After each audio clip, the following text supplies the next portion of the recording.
Well, good evening, everybody. How you doing? Here we are, Monday, 5 p.m., time for the Tech 20. Hope everybody is having a great start to their week, albeit a little chilly one. And who knows, I think it's supposed to warm up a little bit this week and drop back down. So if you get a chance, get outside, enjoy the weather as much as you can, and stay safe, wear masks, do whatever you need to do, support local businesses. But hope your week starting off great. Let's actually dive into everything. So starting out, weekly shout out. So 2021, here we are. And as a business owner, you may be trying to figure out what this is going to look like for you. How can you potentially increase your sales? How can you survive? And not just survive, but thrive. And what does that look like in generating leads? Well, I have someone you should check out. Matt Harville, Patapsco Business Solutions, does a lot of work with business owners in their outsourced sales, helping them develop a plan and a strategy to grow their business through their sales. I would absolutely recommend talking with him. I've had a good opportunity to meet Matt and to talk with Matt, be a part of a networking group with him, and really he's spoken to myself about MindSpout and what the possibilities are there. And so he's got a great mind. He really takes the time to get to know your business and kind of dig into the weeds, ask the difficult questions, because those need to be asked in order to have someone that can speak into your business and help you with lead generation and sales. There needs to be someone that can ask those difficult questions. So give Matt a shout out or check out Matt Harville, Patapsco Business Solutions. Great guy. Shout out to you, Matt. So we'll start off with one of my favorite things, updates. You don't hear me say that enough, do you? Well, NVIDIA, which is a graphics, usually a graphics processor, graphics card, they have released a round of security fixes to go after some high severity issues in the NVIDIA GPU display drivers and the vGPU software. And these were released on Thursday, so last week, and it deals with issues that may lead to denial of service, escalation of privileges, data tampering, or information disclosure. Pretty big ones. They resolved 16 vulnerabilities, so kudos. And let's see, a link to the NVIDIA GPU display driver used to support graphics processing units, as well as the vGPU software for virtual workstation servers, apps, and PCs. They had some vulnerabilities as high as an 8.4 on the scale of from 0 to 10, 10 being the worst. But they impact both Windows and Linux systems. So if you don't have your system set up for automatic updates, do it. If you have a managed IT provider or someone or an in-house IT department that is doing this for you, make sure they've been done. And you should just ensure that those drivers for anything NVIDIA is updated right away, because we don't want to have any issues. Speaking of virtual, CES 2021 Consumer Electronics Show kicked off today, 11th through the 14th. It tends to be one of the biggest shows around. It usually attracts a very large crowd. This year it is all virtual, online, and it's where a lot of companies do a lot of revealing of new products, new things that are going to be coming down the line. And there's a bunch of them. I've got some of them that I'm going to talk about tonight. And so one of them is Kohler. So are you ready for a smart bathroom? Kohler makes probably know them more for toilets, but they do other things. They're coming out with a line. It's called their Stillness Bath, which the idea is to mimic the experience of a luxury spa in your house. Luxury spa. So the tub itself uses a combination of fog, lighting, and smells generated through essential oils. Yes, essential oils. If you don't know about essential oils, please let me know. I can put you in touch with someone that will rock your world when it comes to essential oils. But the idea is to relax the mind, soothe the body, renew the spirit. They have a version of the bath called the Infinity Experience, which will fill the tub with water from the bottom and flow over to a wooden moat to create relaxing sounds. That sounds great. Sounds awesome. Sign me up. But how much does it cost? Woo! Well, it starts at $61.98, and the Infinity Experience costs almost $16,000.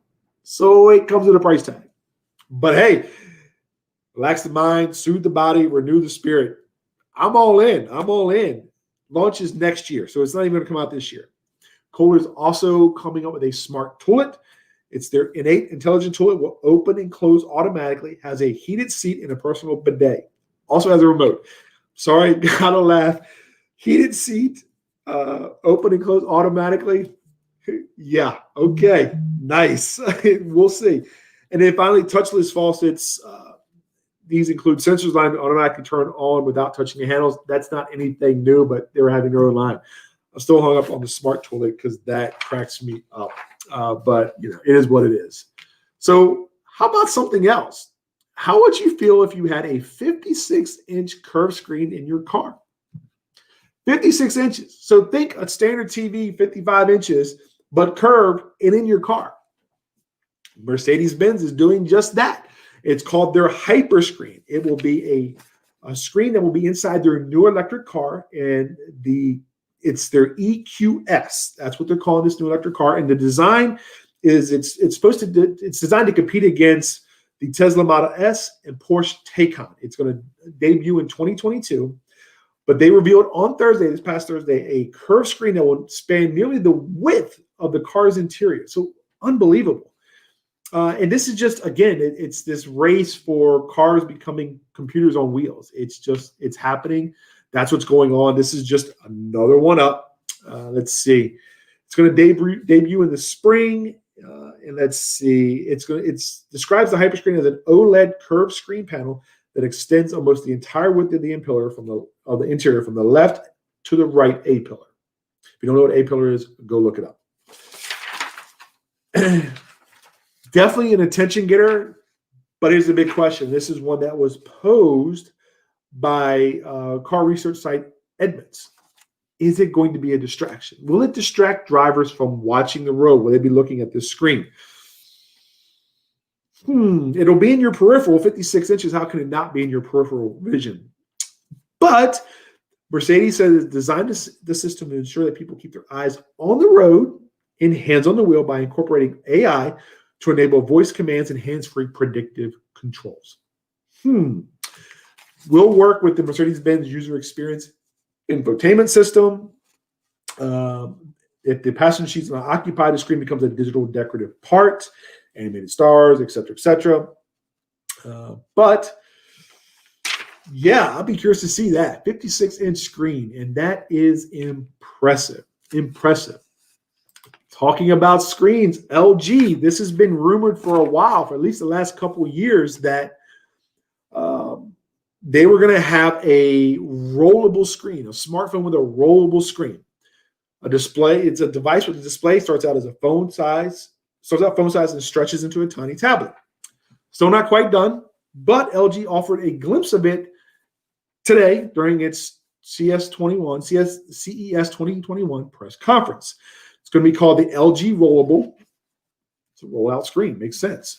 Let's see. It's supposed to go up against, kind of be against but different than the Galaxy Z Fold, in that it's the same size as a traditional smartphone, but then it mechanically rolls out to a small tablet.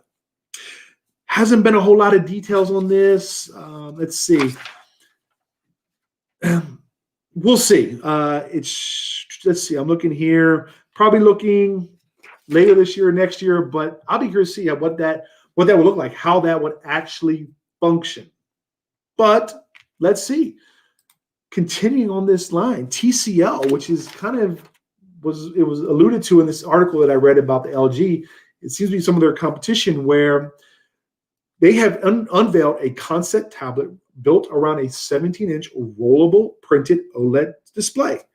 So you would pull it out or open it up like you were unfurling a scroll.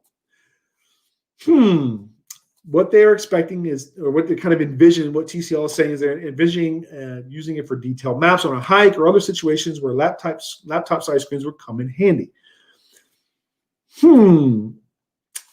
TCL, just like LG, think it's not a matter of if, it's when rollables are going to come out. When that is, that's the question. But keep an eye out, because rollables are like the next step up, I guess, from foldables, which we have, and we'll see.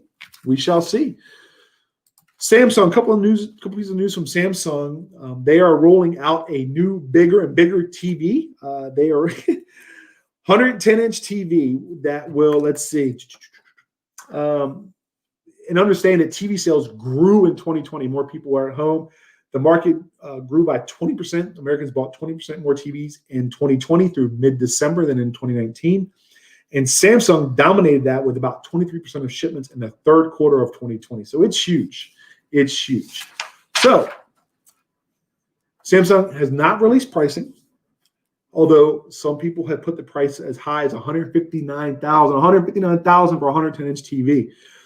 It's going to be a consumer-targeted 4K TV in 110-inch, 99-inch, 88-inch. Says does not require professional installation. Using micro LED technology, but yes, they will have built-in multi-view feature which lets you divide your screen in up to 12 sections to display TV channels, games, web pages, so on and so forth.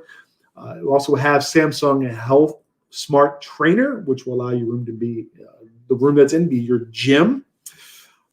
But $159,000 is a steep price. We'll see what it actually is once that hits. That's a lot of money. Speaking of, let me go back. We had another Samsung. I forgot. Samsung, a few years ago, they announced an initiative called the Galaxy Upcycle. The idea was to repurpose, reuse older smartphones. Kind of went quiet. But today at CES, they rolled out an evolution of that program and kind of an upscaling where they want to allow people to take old devices and use them as part of a connected home. So nice idea, Internet of Things. How can we use a phone? What Samsung is saying is that they're going to release a software update that lets owners choose how they want to use their devices. So for instance, this is examples given by Samsung. Use the old phone as a baby monitor. Can listen for a baby waking and crying and send an alert to the parent's phone. Use a phone to detect changes in the ambient lighting of a room. So there's other people. The author of this article said that they've seen old iPhones mounted to be used as thermostat controls remotely. Don't know when exactly Samsung will start pushing out these features, but it is a cool idea, a way to recycle your phones and not have any issues. Or not have to get rid of them. Next, Wi-Fi mesh. As I've talked about a lot over the past year, how the pandemic has reshaped how we do work. We're working from home. We're taxing our Wi-Fi much harder, our internet speed. So things have changed. And Wi-Fi mesh is one of those ways that you can help with Wi-Fi coverage in your house. It's basically just devices that you space out strategically throughout your house, and it creates a mesh. It's all these devices talking together, creating a mesh Wi-Fi so that you have Wi-Fi coverage everywhere. TP-Link is one of those that do it. Google Nest, there's plenty of others. Well, today, TP-Link announced that they have an updated version of its Deco mesh networking gear. It now will have voice control through Amazon Alexa. I can't speak tonight. So this is really cool. Not only can you cover your whole house, but you now have the Amazon Alexa integration. This is something that other mesh networks have done. And so this is just a good add-on for TP-Link. TP-Link is also releasing a set of Deco models that instead of it having voice, they leverage the Wi-Fi 6E, which is the newest 6 gigahertz band. It was opened up last spring. They also are launching a pair of Archer Wi-Fi 6E Spider routers, and they both use the Wi-Fi 6E. So again, we'll see. But it's nice to have, I guess, if you use it, if you want voice integration with your Wi-Fi mesh, TP-Link and their Deco models, it's coming out. So now let's get to a couple of topics that hopefully will be very helpful. First, online banking mistake. So what could that be? What online banking mistake could you possibly make? Well, a lot of people haven't stepped inside of a bank in quite a long time, and a lot probably won't ever step inside ever again. And so that's given rise to online banking. You may deposit checks via a banking app on your phone, a lot of different ways. But most people, you get a check, you open your app, you sign into your account, select the deposit check, which account, take a photo front and back, choose the correct amount, and blah, blah, blah. confirm it, boom, you're good. But at that point, do you get rid of your check? Do you shred it? Do you keep it? Well, here's what you should and shouldn't do. First off, keep it. Because what happens if for some reason check bounces and gets returned? What happens if the app didn't upload the deposit or the picture was off and you need that check? Well, if you shred it, it's gone. It's gone. So keep your check. They usually pretty clear pretty quickly, but keep your check. Wait until you see it in your account as an available balance, as an available credit to your account. Set a reminder for 2 weeks. 2 weeks from when you deposit a check. Use your calendar app, whether it be Google or Outlook or whatever. Set a date 2 weeks in advance, just a reminder, hey, check. Like that, check. Then, once that you are sure that check has deposited, it's been credited to your account, then you can shred it. And if 2 weeks down the road you check and that check still is not credited to your account, call the bank. Find out what's going on. See if you missed an email where there may have been an issue. And here's the thing, and you've heard me say this before, a couple of things to consider. 2-factor authentication on your banking account. Always do it. Don't set up auto logins on your banking apps. Always require the password. Secure your phone with a strong password. Makes pretty much sense. Never bank on public Wi-Fi. If you're on public Wi-Fi, turn off Wi-Fi and use your cellular data. That's better. But if you have to be on that, use a VPN. Nord, CyberGhost. There's a ton of them. If you want any recommendations, let me know. I'll give you some recommendations. But don't bank on public Wi-Fi. So those are the mistakes. Deposit a check. Don't shred it. Keep it. Check. Make sure once it's been credited, and then you can shred it. And make sure 2-factor, no auto logins, strong password on your phone, never bank on public Wi-Fi. Finally, 5 tech resolutions. So 5 tech resolutions for 2020. I talked about tech resolutions and other resolutions. And so here's 5 to consider. Backup. If you haven't done your backup or you're not doing backup, do it. Because the last thing you need is to try to boot your computer and it goes to a black screen or a blue screen of death, or it just doesn't do anything and you don't have your data backed up. Might get lucky and have access to the hard drive and you can get it, but don't take that chance. OneDrive, Google Drive, Dropbox, Carbonite, the list goes on, and they're inexpensive.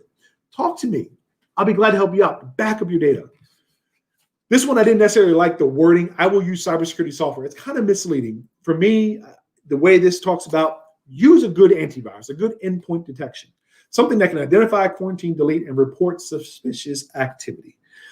Most of the companies out there are going to offer a robust suite of services, from WebRoot to Bitdefender to ESET. I'm not a big fan of Norton or McAfee. That's just me, my personal opinion.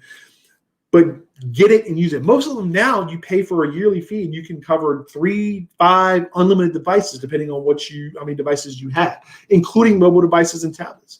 Again, comment. Let me know if you want to have suggestions. I'll be glad to share some thoughts and discuss with you your situation, what may work best for you. Clean up your gear. What is it? This is more physical cleaning. Use proper cleaning solutions to wipe down your screens, keyboards, mice, remotes, and so on.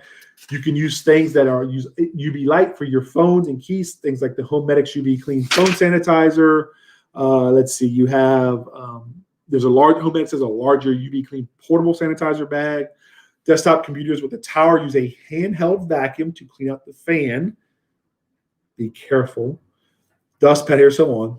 Clean up what you see on your screens. Clean up the icons. I know people that have more icons than can fit on a desktop screen. Clean up your icons. Uninstall unused apps to clear clutter and free up storage space. So again, clean. And then this is a big one, and was even me speaking to me. Reduce unwanted email. We probably have more than 1, 2, 3, or 4 emails, and we get email from everywhere. First thing, if it's from a place that you're not shopping at or no longer use, unsubscribe. Hit the unsubscribe button. It's not the best way because it shows that the email is still active, but by law, they're supposed to remove you from their email list. So hit the unsubscribe button. Junk email, Clear out your junk email. Be selective about who you give your email address to. Just about every place asks for your email address because it wants to send you information. So be selective about that. Properly recycle old tech. You can check on the EPA website. They can tell you how to get rid of. They have several ways to donate or recycle electronics. But before you recycle, back up your information and wipe it. Delete the data from your devices. And if you have any questions about that, again, let me know. Here to help. Here to help. So what do you want to know about? Again, if it's about how to delete your data or what to back up, anything, comment. Be glad to share it with you. Find out and give you suggestions. Hope everybody has had a great start to the week. Thanks for watching. Stay safe. Thursday, 6 p.m., next Tech 20. Until then, have a great week. Take care.